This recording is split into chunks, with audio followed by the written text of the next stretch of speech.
Okay, folks, ready for another great one here. This is Krishna Vedula, wishing you all a good morning, good afternoon, or good evening, depending on which part of the globe you're in. I'm just excited to have another fantastic presentation from my alma mater, the University of Massachusetts Lowell, Dr. Kimberly Merriman.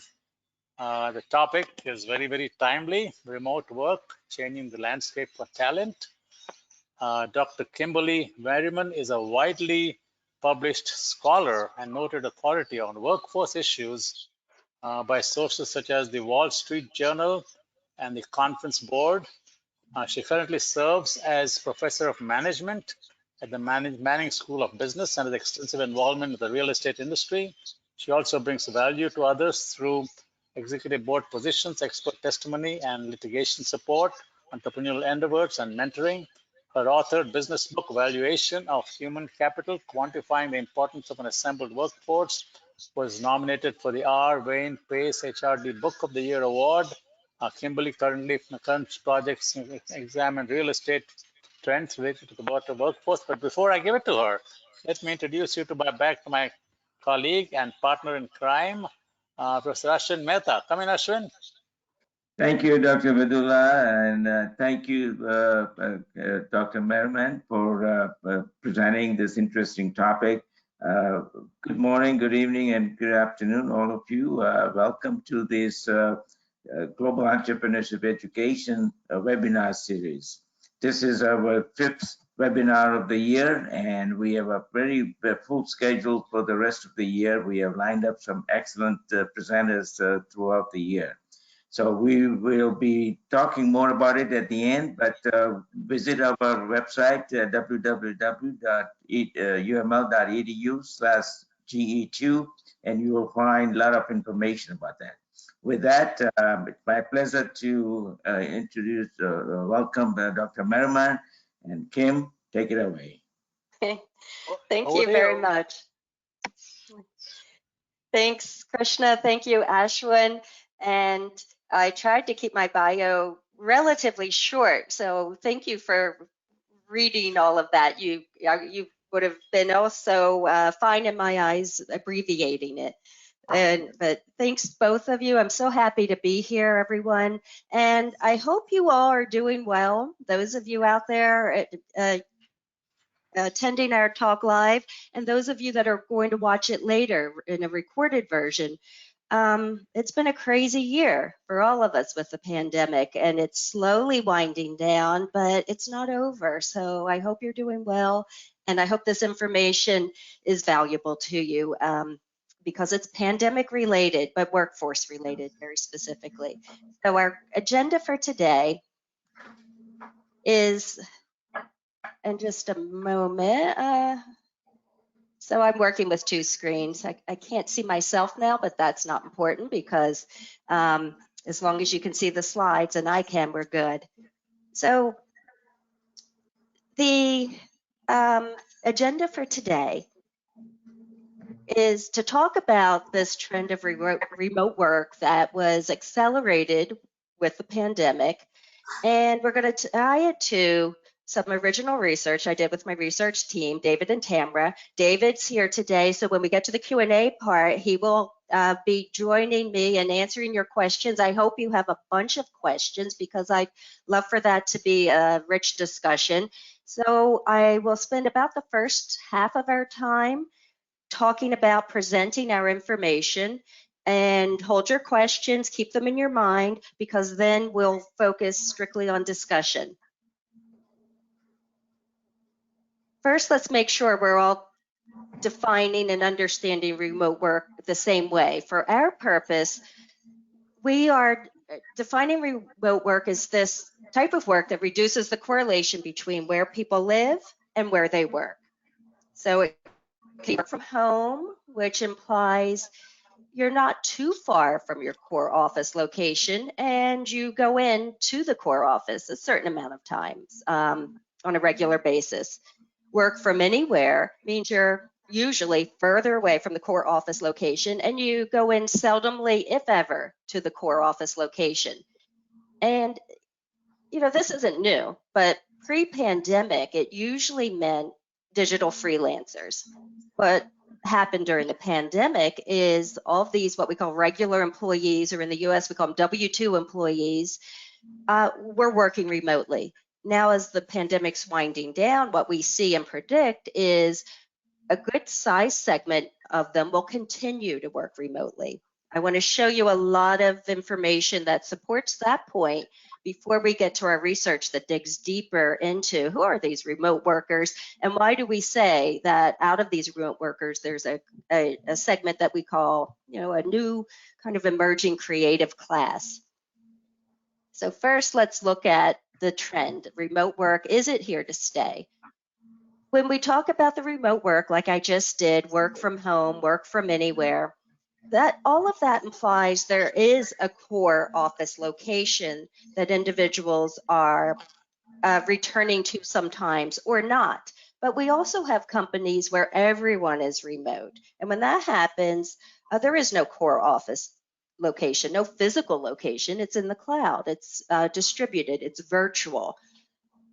So we see the spectrum of degrees of remoteness for the individual and degree of remoteness for the company overall. Here, the good Gallup organization, great at running polls and surveys, they've been tracking this remote work. And what they see is over the time of the pandemic, up till January anyway, is the most recent they have so far, remote work is starting to stabilize at a level, this work from home sometimes stabilize at a level that is higher than what was seen at the thick of the pandemic. The remote work always has decreased from its height, but it's still stabilizing at a relatively significant number. So seemingly remote work's here to stay, anecdotally, survey-wise. What about the companies? When we look at Gallup survey, that's across a wide cross-section of industry. If we look at entrepreneurial firms in particular, Initialized Capital, a venture capital firm, did a survey of the founders of the companies that they've invested in. So the companies in their portfolio. And Initialized has invested in the past in companies like Reddit and Instacart. So here's what they found. Between last year and this year, the amount of the founders' companies that would go fully decentralized has doubled. Pretty amazing shift in such a short amount of time. But I want to point out these are companies that have existing businesses. So there's a certain amount of financial and emotional investment in a physical location. So they asked the same question if you were going to start new today, none of these sunk costs in place. Where's the most successful, long-term speaking success-wise place to locate your business? So last year, the Bay Area, San Francisco Bay Area, by far was the preferred choice for these entrepreneurs. This year, and back up a moment, distributed, this virtual in the cloud location, only 6% indicated that would be their choice from day one. Fast forward a year, a little less than a year actually, and that's shifted dramatically. So the number one choice now would be in the cloud. Locate your company in the cloud first. Now, what's this mean for the workers? Are they on board with this? Where are their heads at? PwC, PricewaterhouseCoopers, did a survey in March, just a few weeks ago, really, last month. And what they found in their survey is there's about 25% of the people in the survey that are considering or have moved greater than 50 miles from their core office location. Now, keep in mind, that's on top of the 12% that they say have already moved since the start of the pandemic. So what that means when someone moves that distance away, we're putting them in that category of work from anywhere. That's really a little further away once you get past 50 miles and then some. That's further away than a commutable distance. You're likely to not be going to the core office location, if there is one. In this case, the people they surveyed, there was, or not often. And here's what they found too, that a large number are willing to give up 10% or more of their future earnings. A large number of workers stated they would, in exchange for the ability to work remotely from almost anywhere forever. But look at the demographics, how this shakes out. The younger generation of workers, Gen Z and millennial, those workers born in the 80s and 90s, were most likely to prefer this. 45%, 47%. The numbers start dropping when we get to Gen Xers and boomers. Companies, though, are recognizing that across the board, the demand is there. They're adapting and investing in these tools to support remote work, because PwC also did a C-suite survey of the executives in addition to surveying the workers. So I thought, okay, I teach leadership 2 sections this semester to the primarily Gen Zers. So I put the question to them, do you want to work 100% remotely? Just this week. I thought, let's see where they stack up with this PwC survey. So in my one section, the percentage was actually much higher than the survey number of around 45%. The 68% of my students said yes. In my other section, it was right in line with the survey. 43% said yes. So we see companies preferring it. We see workers preferring it. We see numbers that indicate it's going to continue.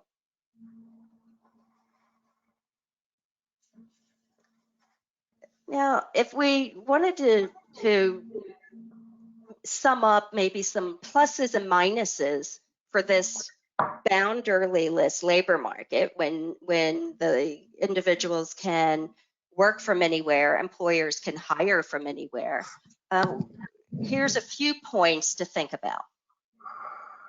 The ability to hire talent from anywhere rather than bounding it to a search for workers that are willing to locate in a specific area, that's valuable for a company. They don't need to limit it to people that are willing to live in the San Francisco Bay Area, for example, with the high prices and crowding. They can search anywhere and hire the best of the best. That's undoubtedly an advantage to companies. And you can see this LinkedIn analysis from July, the kind of positions that they're looking for that in just that way. Here's the remote jobs that are the top ones posted on LinkedIn as of July compared to all jobs, which you can see a number of these have the constraint where physically you need to be there in person. So companies are benefiting in terms of being able to hire talent, but it's a double-edged sword. That same benefit for a given company, when there's a number of companies playing in that same expanded labor market, there's competition. So that in itself is good for the worker, right? There's many companies out there competing for you remote workers, but double-edged sword again. There's also many employees now, many workers in that expanded labor market. So the competition's greater on both sides. It also means that cities that used to really put their energy behind pursuing companies to their location, wooing them to their community with tax incentives and other perks, now they're just as eagerly pursuing the remote workers themselves, the individuals.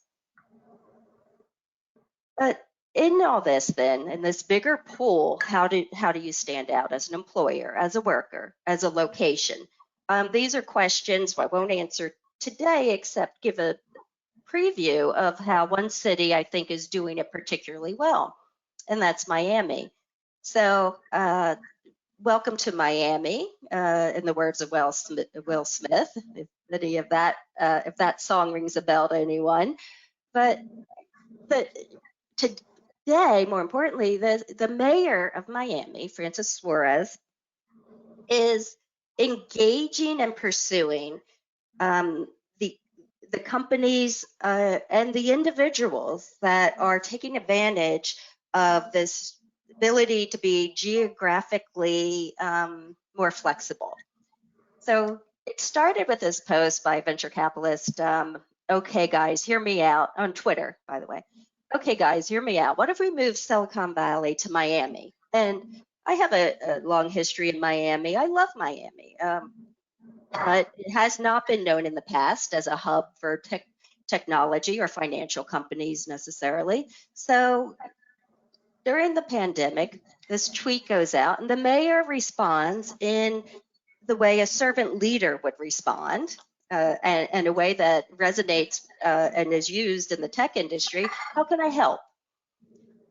And he's continued to pursue that line of reasoning, but not just for entrepreneurial firms and tech companies, for all companies.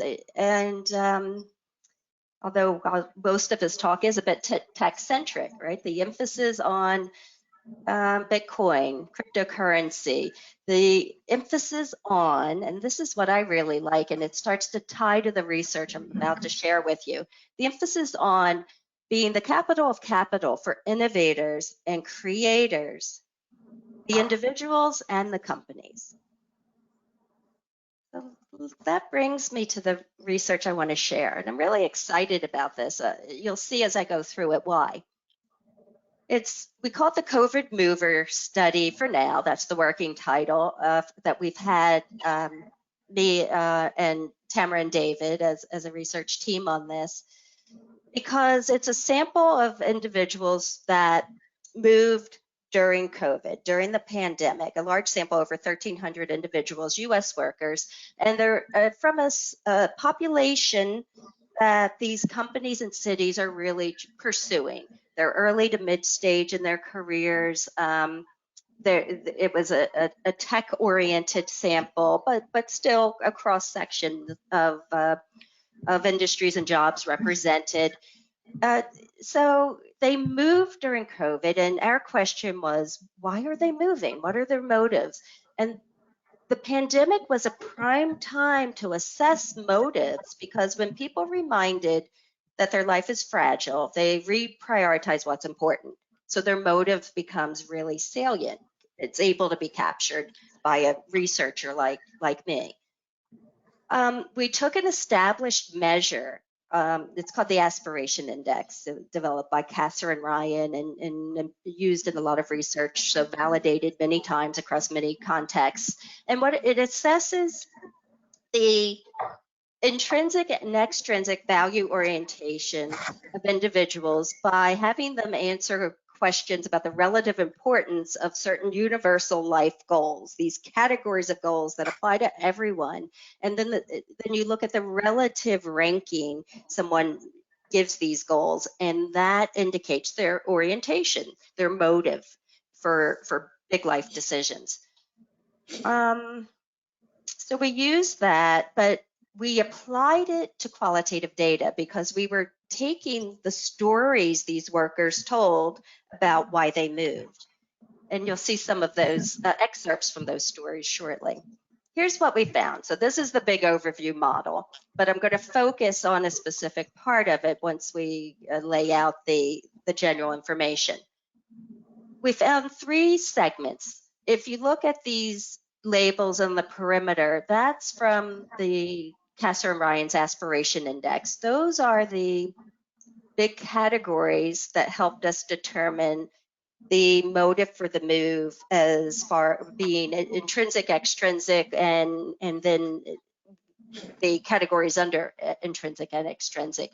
But we dug deeper into these people's stories, deeper than you can from that measure alone, to see what they had in common. And that's where those labels were derived. So I'll briefly tell you about the proximity to family prioritizers, the financial optimizers, and then we'll spend some time exploring the community residence seekers that we find are the ones that are creative, but in a unique way. So here's our financial optimizers. This group usually move from our sample locally, unless they were moving for a specific new job that came up, or they had just graduated with a degree at some level and were leaving the college to move to a job market.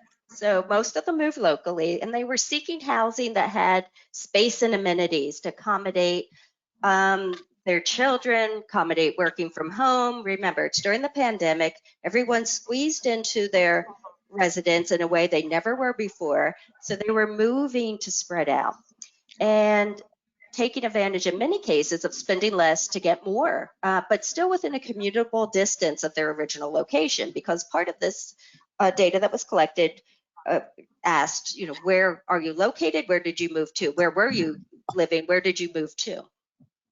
So work from home, coming into the core location sometimes, working from home other days, fits this segment. And you can see just a couple excerpts here to give you an idea of how they express their motives. Leaving this tiny, expensive one-bedroom apartment for a home that I purchased a train ride away, still commutable. And this person moved a distance very similar, but can start commuting again to the office if needed, bite the bullet on that 1 hour plus travel time. So we call these financial optimizers. Interesting group, but not where we're focusing today. Now, another group, proximity to family prioritizers. This segment moved to be near their loved ones, either because their loved ones needed help or they needed some support from their loved ones, or some kind of mutual support was needed. So the pandemic made this salient for different reasons, and mostly we saw this as a temporary need for work from anywhere. That's what fit this segment. And you can see this coming out in some of the quotes that we pulled. I'm moving to be closer to family because I want to be there to help take care of them if they need it. I'm moving because I feel alone and vulnerable and I want to be near family. Or, remote work's given me the opportunity to move with my significant other and support her as she's going through optometry school. We can be together. And that's an important need that's being satisfied by working from anywhere, but it's not the same motivation of this other group, this third group, which actually was the largest group in our sample, that also benefits from a work from anywhere arrangement, but a permanent preference-based work from anywhere arrangement. So this largest segment, we call them the community residence seekers. They moved because they were seeking a personal sense of alignment between their self and the location. And this was expressed in different ways. Some prioritized alignment with the community values. They would talk about the community they're at not being aligned with their values. And Krishna, I think your mic's open. I don't know if that's drowning you out. Ashwin. Hold on, I'm going to mute Ashwin. Thank you. No offense, but it's for the audience's benefit. Thank you. So some talked about the values of the community that they were in, not aligning with their interests, and how the community they moved to, they perceived that as one that would align with their values. Some emphasized natural resources like the beach or mountains. Some described an ideal lifestyle in this area that they were moving to, and it might be urban, it might be rural. It was different for each person, very individualized. Digital nomad, it was just the ability to go anywhere and everywhere. but it was preference-based, individualized. The common denominator, and this is where it becomes critical. This is why I drew attention to the open mic. I don't want you to miss this point. The common denominator was a sense of growth towards a better, more self-fulfilled, truer version of oneself through where one lives. So that is, we say, a form of self-actualization, becoming who you are truly meant to be, but through your environment, geographically, as the key piece of it.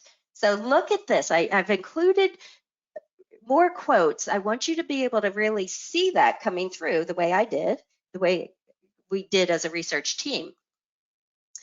So we have individuals who the pandemic helped them get clear on where they wanted to be, what they wanted to do, where they wanted to be. That's clarity of who am I. They outgrew where they were, but years ago, but couldn't do anything about it. And now with remote work, they could finally go to where they could grow further.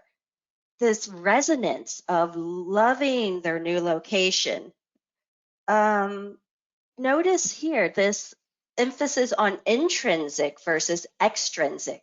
Not as many jobs, that's the extrinsic goal, right? Go where the job is, go where the money is. No, instead, the emphasis on intrinsic. It ain't boring, right? This is personally what I am valuing right now, somewhere that I don't find boring.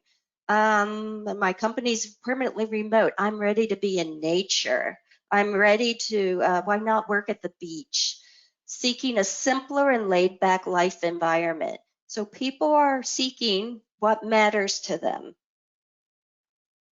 This fuller, I'm going to show you two again, excerpts, because some people really went on with their story, but this fuller information gives you even a better sense.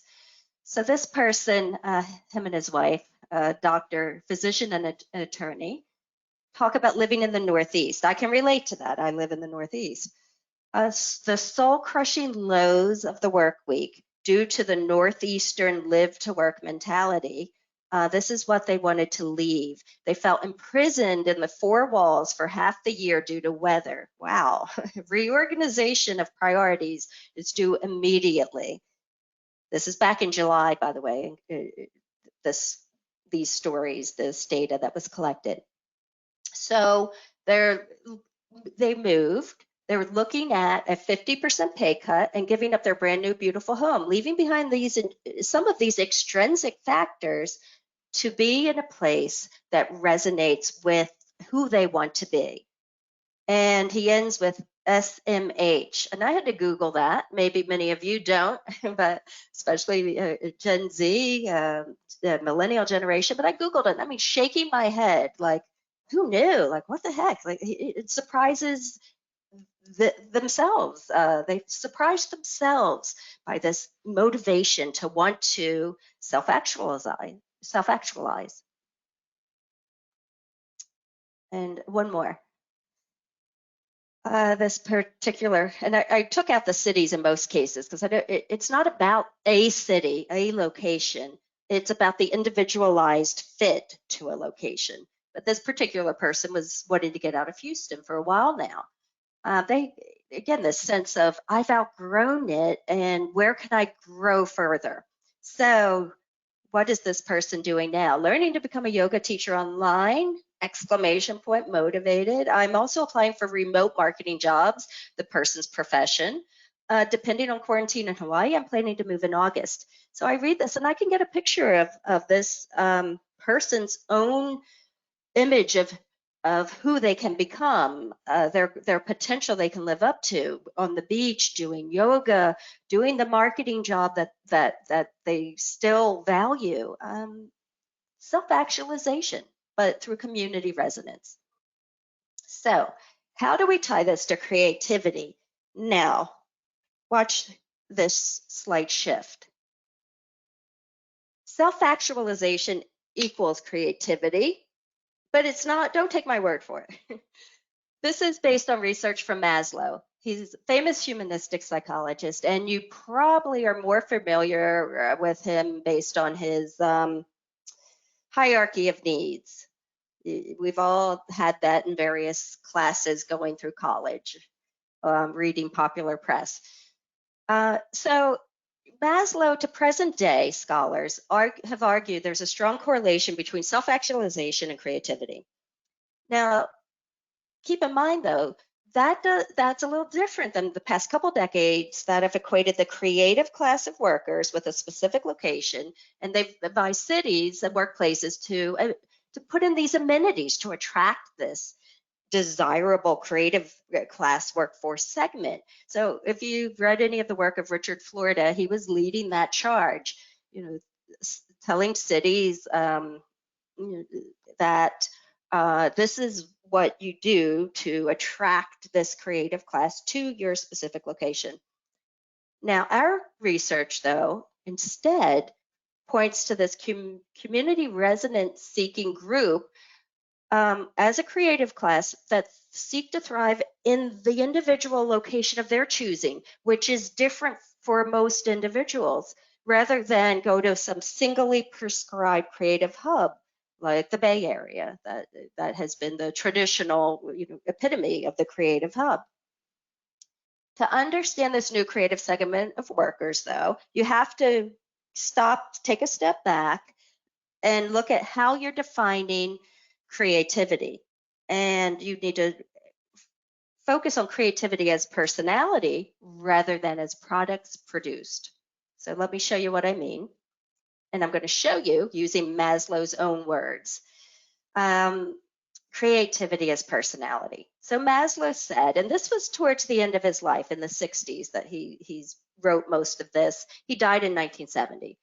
But he said that he had, like most other people, been thinking of creativeness in terms of products, that it's the domain of only certain professionals. For instance, an artist is creative because they produce a painting. And then he got to analyzing this and spending time with people and said, wait a minute, I need to distinguish this kind of special creativeness of the artist creating a painting from a different type of creativity, self-actualizing creativeness, SA creativeness, which springs from the personality. So I love how he puts it here. For SA creativeness, it stresses personality rather than achievements. And personality for SA creativeness is admitted. Just like a cheerful person admits cheerfulness, it's not with a specific purpose or design or consciousness even. And he even equates it to sunshine. Even in some of his writing, he even equates it to radioactivity. But let's use the sunshine example. The sun shines. It shines on everything, not just something that can grow from sunshine, but things that don't even need sunshine. It shines everywhere, and the things that can benefit from sunshine grow. The things that don't benefit from sunshine, no harm done. It's just spreading the sunshine.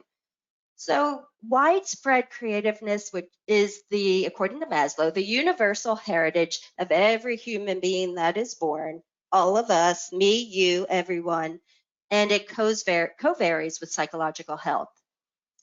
And I find this really powerful because I always like to think of myself as a creative person, but then I would look around for the tangible evidence to prove to myself, oh, I am creative. And the point here is it's not about the tangible outcome, it's about your mindset. So, is there empirical support for Maslow's theorizing? So Maslow is a philosophizing, theorizing kind of scholar. And we have empirical types of scholars that test the data statistically.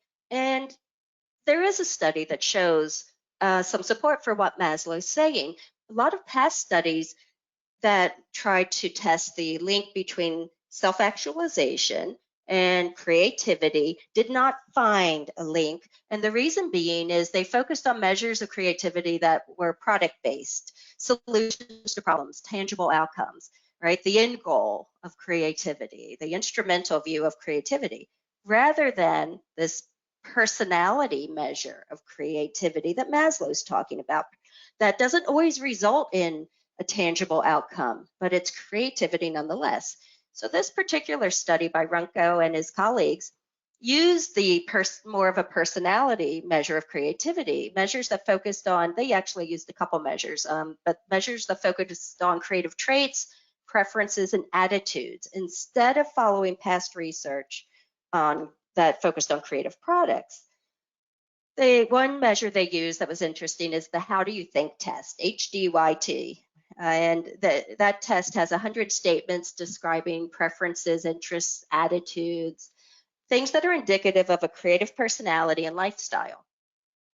Their main finding that's interesting for our purpose, it is that self-actualization, the individuals that they had in their sample did a self-assessment of their self-actualization status and self-assessment on this creativity personality measure and other measures that were used.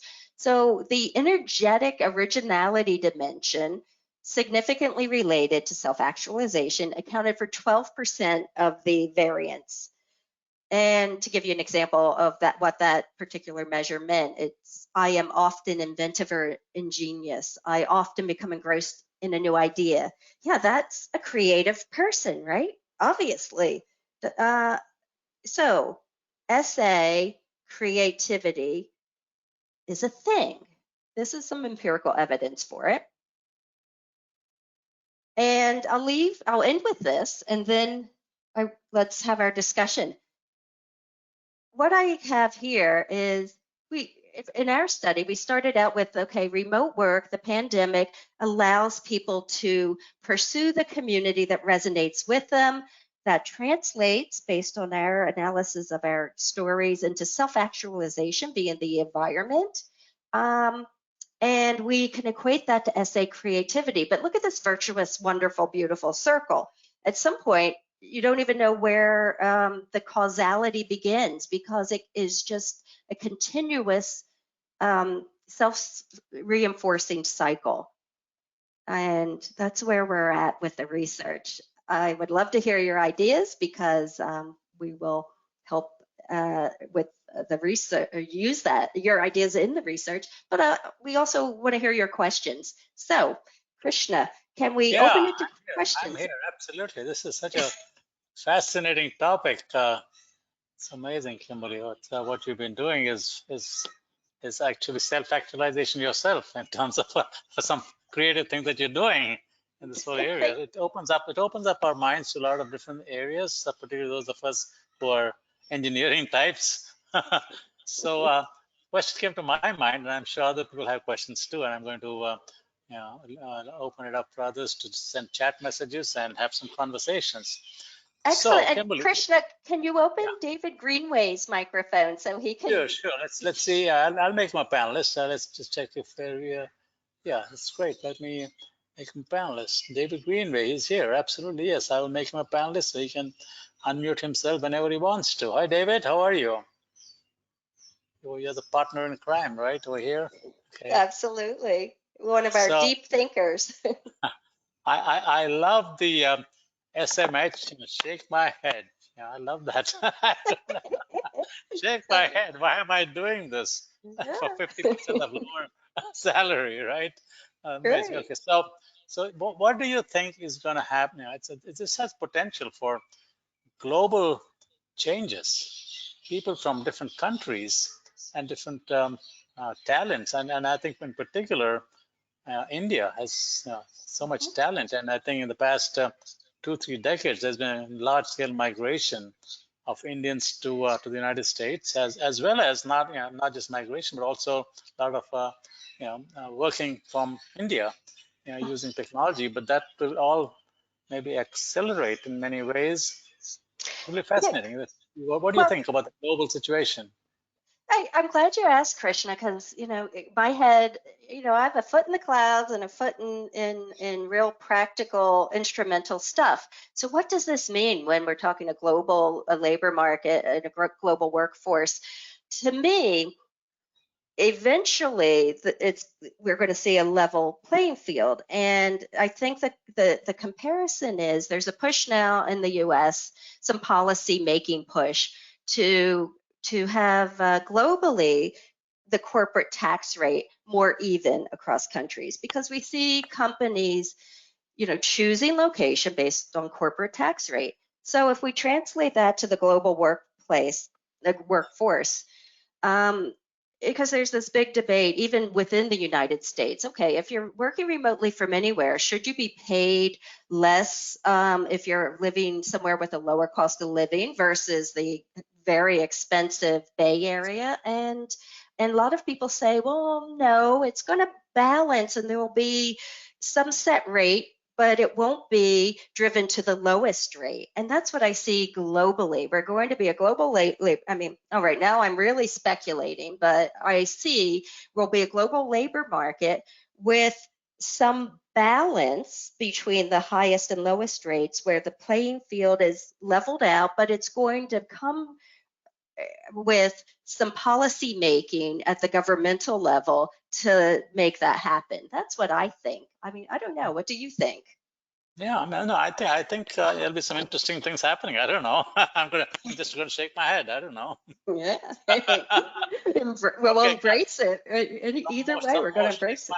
some more shake my head people are started sending some text messages. So let's come get them in, folks. I got Samuel Mukasa here saying that certain offices and professions have phenotypes in terms of who gets hired. Is it too early to tell whether remote work might help to level the playing field? In other words, will looks, ethnicity, age become less and less important?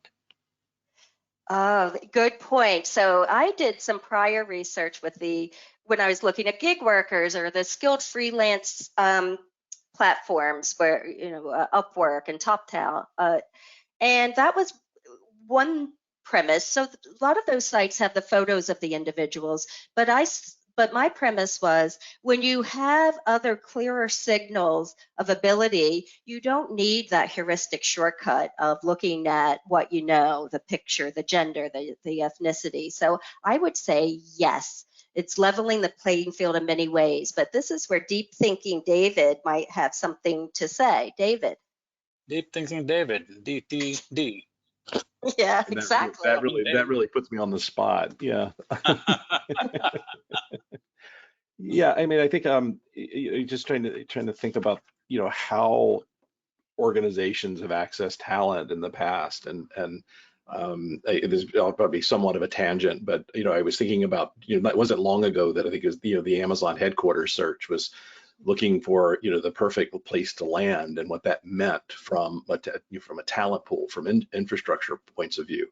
And we see this kind of now this kind of complete inverse of thinking not so much here's the organization and how the talent needs to migrate to that, but how where's the talent and how does the organization tap into that, and so it gives them much more flexibility. So that's probably a little off center, but that's what sprung to mind as you guys were talking. Okay. Yeah, and David has a pre-academic background in recruiting talent, so he has a good eye for that. Thanks, David. Sure.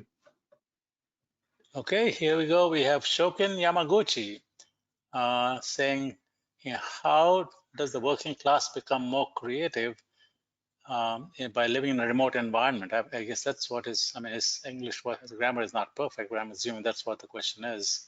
Does that make sense to you? It does make sense, because there's a strong philosophy that to be creative, you need to interact with others, and that's where creativity sparked, that human interaction. And I think there's definitely truth to that, but I do believe that does not have to just occur in urban centers. And so a person living remotely, so Thoreau, UMass is in Massachusetts, right down the road from where Thoreau did his deep thinking at David, help me out. What's that? Walden, right? And he lived by Walden himself. Pond, right? Yeah. Walden So Pond. Yeah. Walden Pond. Thank you. Massachusetts. Yeah. Pardon? Massachusetts. That's right. Yeah, go ahead. Exactly. If you come to Massachusetts, you got to visit it. They still have a replica of his tiny little, shack he built there by the pond, where he went to be secluded in nature, and yet he was extremely creative. We could call him self-actualizing. He didn't cut himself off from everyone. Who was the other poet he interacted with there in a big? Otto? Yes, thank you. I'm so glad you guys are here to help me with my story. So I think you can be creative anywhere, and that's what's coming out of this research. Yeah, that's good. Question here from Madhu Atre. Will WFH, everybody's getting the acronyms now, right? Will WFH and WFA affect the real estate markets in the long run, given that companies may exit office locations? What's your thoughts on that? Yes and no. So I have a foot in the real estate industry, and I can tell you office vacancies were up, but they're not being abandoned. Offices are not being abandoned. They're going to be used in a different way. So companies are backing off on these long-term commitments. I think we'll see a change, and are seeing a change in the length of the lease terms. It used to be typical to sign a 5, 10, or longer year lease because you go in and you do special fit out for tenants, and that fit out has to be amortized over a long period of time to make sense financially. But now we see shorter amounts of time commitment on this space because things are changing. We also see places, the WeWork type places, having a majority of their tenants written with enterprise companies rather than just individuals, because that's a way to have flexible space, grow when they need, shrink when they need to. So I do commercial real estate appraising, and when we go to figure out the future value, we're not sure, but we don't think it's going to dramatically reduce the value. It's just changing the form of the value. Okay, other comments, questions? Come in, guys. I'm sure there are lots of questions. Ashwin is probably just itching to talk, but I forced him to mute himself and some noise was coming. I'll release him. I'll release him a little bit. He might have some questions. I forgot that I had muted him. Thank you, Krishna. We held him hostage. And I'm so sorry, Kim. I didn't realize that my mic was open, so I apologize for that one if there was any disturbance.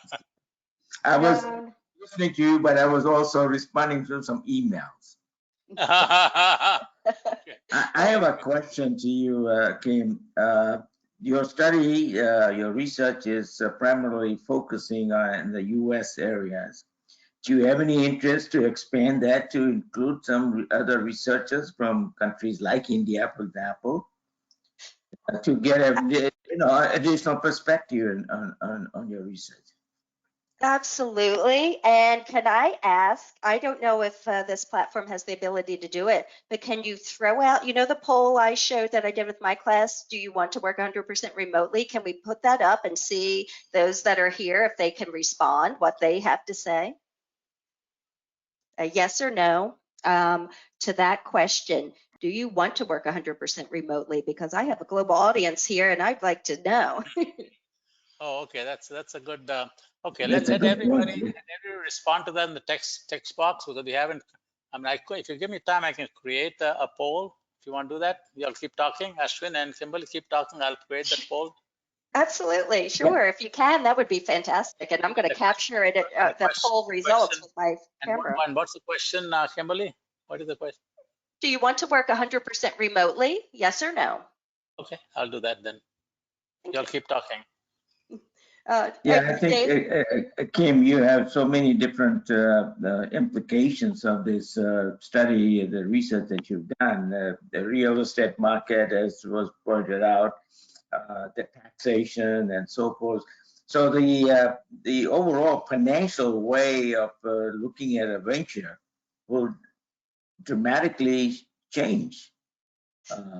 So entrepreneurs have to think about those aspects as opposed to the way they were being looked at it before, right? Yeah, well, yes, but I'll tell you, Ashwin, the biggest challenge I see for entrepreneurs who want to reside in the cloud is, okay, we're so used to all management scholars, we've preached corporate culture as a physical location derived thing. How are you going to translate that to the cloud? How are you going to be clear with communication and get everyone like a school of fish in the same corporate culture versus, you know, the chair of our department uses this term, you know, Stu Ashwin, of course, uses the term a herd of cats. He says faculty are like a herd of cats going different directions everywhere all the time. And that's not what organizations want. They want a school of fish. They want a strong corporate culture. So that's the challenge for the companies locating in the cloud. And I think the technology is there to address the challenge. I don't have all the answers, but that's where I would say people need to focus. And I'd like to be part of figuring that out. David, what do you see as the challenge or a challenge? David, you have to unmute yourself. I know I was looking at my notes to see what I wanted to kind of Which challenge to pick? Yeah, you're talking just an overall. I think Kim, we've talked about this, and I do a lot of reading with Robert Putnam and Bowling Alone, and I think so. The interesting thing about this too is how people are kind of centralizing around this idea of community residence and how they're kind of reconnecting with those things of value, where the kind of the typical job structure, go to work, work, like the couple from Boston talked about, that work to live or live to work, but how they how they kind of sacrifice. So I think it's interesting to see how those values shift, and we've had this kind of collective trauma that everybody's been subjected to, and now with the intersection of technology that's enabled. So I think there's a lot of changes coming, and I know that was said before, but a lot of implications coming up. Okay, I have the poll ready. So you want me to launch it? Absolutely. Okay, I'm going to launch the poll. We're about 45 people here, and the question is up on the screen, guys. Do you want to work 100% remotely? Yes or no? Let's have some action. Okay, you got people have started voting. We'll give you some more time, but almost half the people have voted in the first 15 seconds. Okay, go on, and we got more people will come in. We want to get at least 75% of you voting. Well, that's interesting results so far. Keep coming. I need a few more. Come on, guys, wake up. Okay, wake up. And we recognize that if we ask the same question a month or two from now, people's Changes, opinion right? may change. Exactly. You had two sections and you had different results. Okay. So I'm going to close. I got most of the results in. I'm going to share with you. They say 54% says yes, and 46% says no. Oh, in line with what broader surveys show. The students So said, yeah. Yeah, very interesting. Yeah, I think it's nice that not everyone wants to be remote and not everyone wants to be in person. That gives us some variety in the labor market. Exactly. Absolutely. Yeah. It's like creativity, right? Some they're creative just for the sake of being creative. Others want to be creative to produce something, right? Right. Okay. Right. A couple of other interesting questions. One from Koki Fuji from Japan. Hello, Kimberly. Thank you for your excellent presentation. I'm Koki from Japan. I'm taking your UMass MBA course.